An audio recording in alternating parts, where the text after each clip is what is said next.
আমাদের কাছে মানে কলকাতায় পাওয়া যায় তো আরো কমে। ঘোড়া আমাদের এখানে চলবে না। কেন? হয়তো আমার ঘোড়া কোনো বডি দেখো না, হয় একটা ঘোড়া ঘুরছে আমার একটা হয়। কটা তোমার, কটা কটা ঘোড়া টোটাল?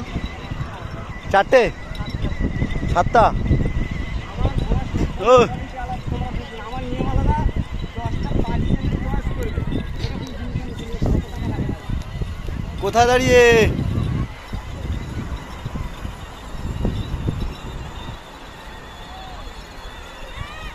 আরগুলো কই? ওই ঘরে দিকে আছে, একটা আছে, মোহনার 3টা আছে। মোহনায় চাপ বেশি নাকি? আর বাকি বাড়ি? লাইসেন্স হিসেবে চলতে হয় না। কটা লাইসেন্স? লাইসেন্স কত লাগে? লাইসেন্স আমার 15 হয়ে গেছে। হ্যাঁ